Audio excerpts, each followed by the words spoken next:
Good morning, everyone. I'm just going to do a quick garden tour.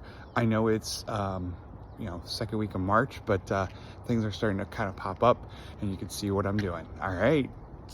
Can't wait to show you. Bye. So this is my lovely driveway.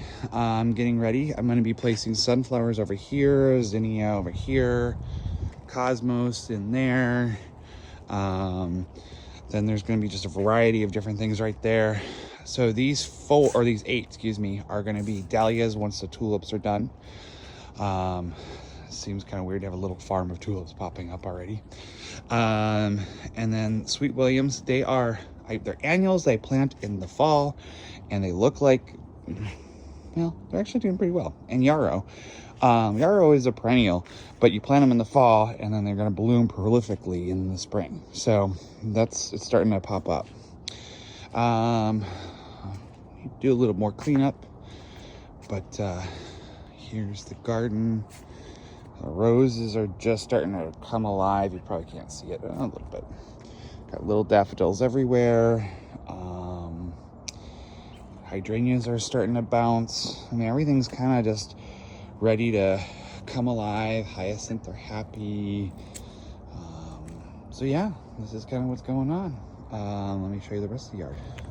All the roses, I have the buds coming out and just getting ready to bounce everywhere.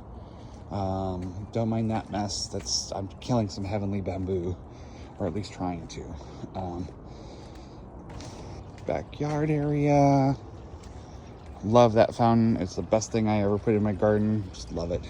So, got everything cleaned up. Got some new artwork from Goodwill. I love Goodwill for artwork for the garden because I don't care if it gets destroyed, but it's just usually lasts longer anyway. And so I did get that for my birthday, but that was the only thing I bought from a regular store. So there we go. That's the garden. So these are sun balls. They're little babies. What I do to water them is so that way I don't hurt the seeds, or as they're so small, is I pull them up like this and I fill the water and I let it soak for about 15 minutes, and then you'll see that it starts to turn darker, and that tells me that they're watered.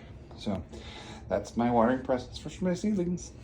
And let me take a tour of the rest. So you notice a lot of my spaces are empty now because they're all starting to do where I'm putting them out for an hour or 2 hours, hardening them off. Some of them survived, some of them didn't. My Lysianthus, they're all there. They're so small. My Rebecca, my Status, so all kinds of fun stuff. And then I've got my stock, my mahogany hibiscus, my eucalyptus over there, some columbine, I never forgot what that's called. And then Lysianthus, these guys are a little bit bigger on this side, but they're pretty small. All my snapdragons, and then these are bells of Ireland. Snapdragons have been in the ground for almost 2 or 3 weeks. I don't remember, but they're doing really well. Have to cover them if it's a big frost, but as long as it's not too much it's not a hard frost, they'll be just fine. And so it's great. That's my seedling update.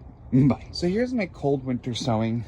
Some things did incredibly well, and some things did absolutely nothing. So I have a bunch of hollyhock, which those popped up. Those are getting planted this week. And then I got a bunch of poppy that did pop up.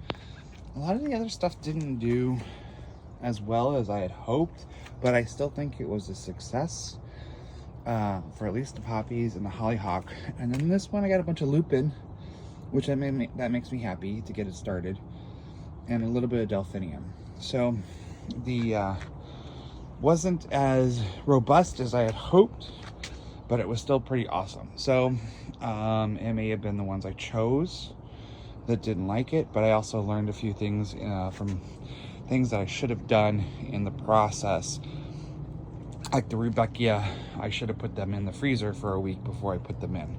I didn't know that. And some of them might still come up, or it may not. We'll see.